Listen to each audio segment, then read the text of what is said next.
Hi. Thank you for having me today. I heard something about it being Valentine's Day. Maybe? Who here is in the mood for a little bit of a love story? Maybe? My husband just got really nervous. But to quote the famous realtor Phil Dunphy, I'd really like to talk about my one true love, residential real estate. So I've taken on a new buyer, and she just happens to be one of my best girlfriends, and we're looking at some properties. And we're talking about just life in general, and she asked me how my business was going. And I was explaining to her yet another change that I was making in my business and how excited I was. And she looked at me and she said, I don't understand you. You have reinvented yourself over and over and over again. You have been nimble our entire relationship, and we've known each other for 17 years.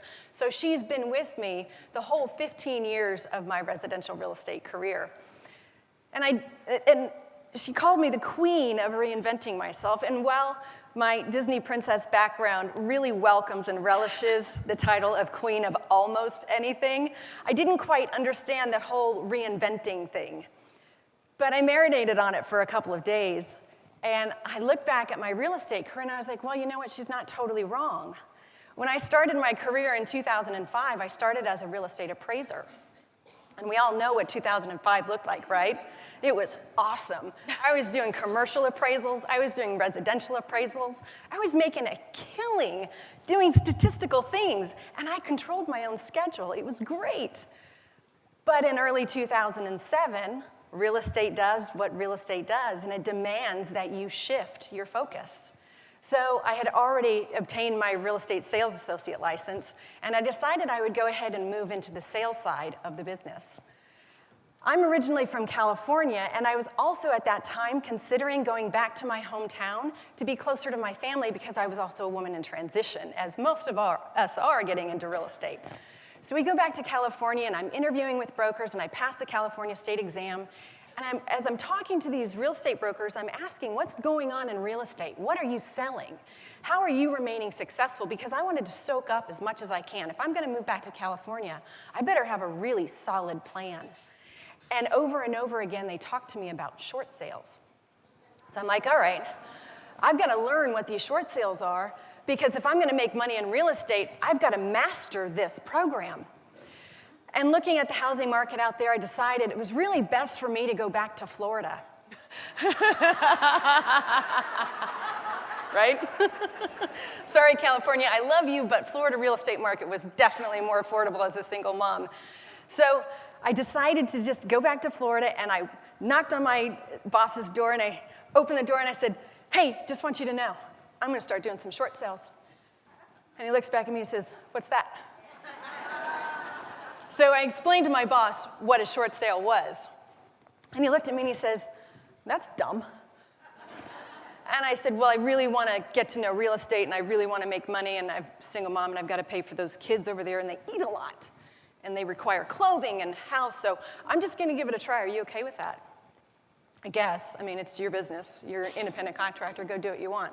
So that's what I did. But as I quickly realized in the short sale realm, you don't put a house under contract and close in 30 to 45 days, right? We're talking a solid year to a year and a half before you can actually close on a house if you're lucky. And it might blow up at the closing table. So I had instituted a rule in my business, 30, 30, 30, 10. 30% of my business could come from short sales. And I had to come up with 2 other income streams in my business to make sure I had enough cash flow on a regular basis. So if business fell off in one arena, it would pick up in the other. So I brought on REO properties, and I started doing BPOs for pay. And this is a really fun story. I walked into the same broker's office, and I said, hey, just so you know, I'm going to do some BPOs, but we really need to renegotiate the split. Because these BPOs, I'm only going to get paid $100. And it's the same thing as an appraisal, but I'm going to do more work for less money. So if we could just talk about this 70-30 thing on the BPO, if you could maybe reduce that a little bit. He says, I don't need $30. I mean, you're only going to get paid, what, $100 per BPO? I said, yeah. He says, $30 isn't going to break my bank account. So you're saying I can have the whole thing, right? Yeah, you can have the whole thing. Sweet. So the first check comes in, and it's like $250. Second month, second check comes in, it's about $2,500. Third month, third check comes in, and I get a phone call. Where's the paperwork for this transaction? And I said, what transaction? I didn't have a closing. Well, why is this $3,800 check on where's the paperwork? And I said, that's my BPO check. Remember, you told me I could have 100% of my BPO money, right? Oh, yeah, I did. We're still good, right? Yeah, we're still good. Great, I'll be by later and pick up my check. Right? So what I learned in this moment is that diversity in my business helped improve my longevity in the business. Because had I just focused on short sales, I would have been dead in the water. I could have mastered a skill, but I couldn't have sustained the business. So diversity in my business helped me succeed through my business. And that was one of those moments where I kind of had to reinvent myself in this dating phase of our relationship with real estate. I really just loved getting to know it. I loved learning about everything. And I realized I was not just liking real estate, I was falling in love with it. But I actually got myself in a vulnerable position because I was so good at doing new things. I went out and I sought out REO business, and I applied for every single REO platform there was. And then I started actually getting business. I totally bombed my first REO assignment, just for the record. It got reassigned within like 60 days. I blew it. But I recovered, and it ended up becoming, instead of 30, 30, 30, 10, that 10 for the new things, it was like 80, 10, 10. And instead of me dominating real estate, it started kind of dominating my schedule, so I built a team, which was great because it forced me again to adjust and grow and stretch. And that's when I really fell in love with real estate. I was mastering real estate. I knew contracts inside and out. I was on fire, crushing it. It was great. And I decided at that point I wanted to marry real estate. I totally wanted to marry it. So I was like, yeah, I'm already pretty much running a brokerage. Let's buy one. So I bought a franchise. And I loved the franchise so much, and I was just doing so well in that franchise, like, let's have kids. So we had kids. I bought 2 more franchises, and this was like in a year and a half. So one of the things my friend pointed out to me was that I was so nimble. But with my third franchise, what I learned and I discovered was I was no longer nimble. The changes that were happening, I was still successful. I still had that model of that 30, 30, 30, 10. There's 10 of those new things that are coming in that we can pay attention to, look at the horizon. And people were uncomfortable with my production because I was still selling real estate. People were uncomfortable with my success. So I started backing up a little bit and taking less on and giving my business away. And I'd back up a little again, and I realized that the thing that I'd fallen in love with real estate, was actually wilting inside because I kept giving it away. And sometimes you should blossom when you give things away. But the other avenues weren't blossoming. I had discovered about myself that I love teaching real estate. I love investing in other people, and I love seeing them succeed. And I was giving and giving and giving and giving, and it wasn't feeding me anymore. And the financial pressures started again. And it pushed my pressure on the family and my kids. And I had teenagers at this time, so you understand, I'm drinking copious amounts of wine. Okay, I'm a broker, I've got kids, I've got teenagers, I'm a little stressed out. But what I realized during this marriage of my real estate career is that it was time for a drastic change because I lost the peace.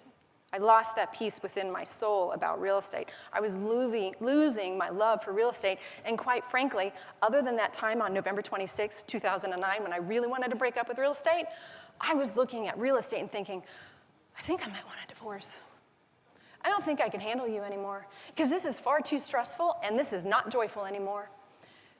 So I went to counseling with real estate, and we had this really hard conversation. And we decided that we were going to make some serious changes. And some of those changes were going to be really small, but it would have a really great impact.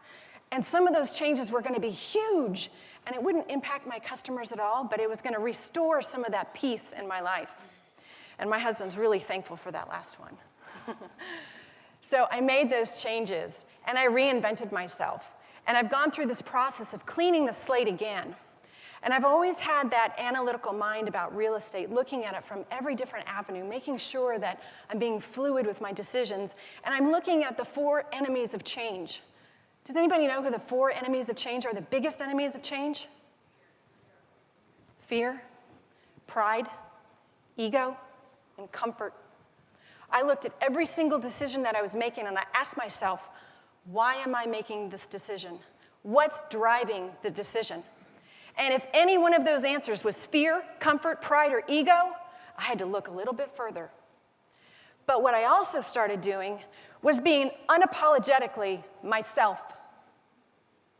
I will not stand back and hold myself back more because you're afraid of my success, because you refuse to be more of you. I will become more of me in spite of yourself, because I know who I am and I'm comfortable with who I am. I support your success. I relish in your success. I thrive on your success, and I love it. And over the last couple of months, really, probably the last 6 months, that love for real estate has been completely reinvigorated in my life because I said enough, and I made the change. And I want to encourage every single one of you in this audience. We are CRS. We are professionals. We own who we are as realtors. If you see something in your business that's not working for you, that doesn't elevate you to the next position, whether it be professionally or personally, stop doing it. And if something in your business is actually making it work, you're doing awesome, elevate it, leverage it, invest more into it. And I want to just thank you so much for being a part of my family as a real estate agent, as a realtor member, and as a CRS member. We are in such an incredible industry that this industry doesn't ask us politely to consider maybe, possibly changing or transforming our lives. It demands it. And the people in this room that have the CRS badge on their chest embrace it. And I'm so honored to be a part of your family. Thank you.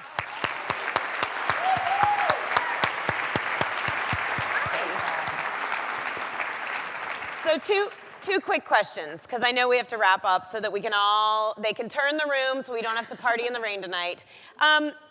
We as an industry don't generally do well with change. You know, I remember when the internet happened, right? And everyone lost their minds.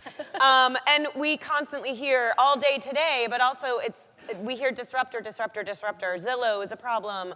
Why are people steering our business? How do you advise people to change that mindset? Be your own disruptor. As simple as that. It's funny when I hear somebody say, real estate is changing. I want to ask what rock they just crawled out of, because ever since I've been in real estate in this business, it's been changing. It's a constant evolutionary process, so you just need to accept that. And if you can't accept it, that's your biggest problem. In 15 seconds or less, if someone needs to go to counseling with real estate right now, I've got a couch. It's really cute. Having marital difficulties with real estate. What's one thing you think that they could do to fall back in love with it? Make those changes. Really hone in on your business. Examine it with a fine-tooth comb. Figure out what's not working, and don't be afraid to make the change. Your critics will be your critics no matter what you do. So don't worry about what they're going to say or do about your change. Just go do it and make no apologies. Yep. All right. Last question. I have to know, which Disney princess do you most associate yourself with? I'm going to have to go with Ariel on that one. She's got a special place in my heart. That's right. That's right. I'm Belle, by the way, so nice to meet you, Ariel. Nice to meet you. Yeah. I love your crown. Thank you so much. Thank you. Weren't they amazing?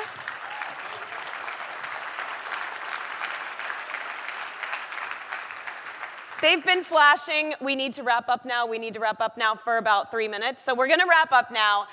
Thank you so much for sharing yourselves today, for networking. Make sure that you're telling people about your communities. Network, network, network. Pass out those business cards. Have a great night, and we'll see you in the morning.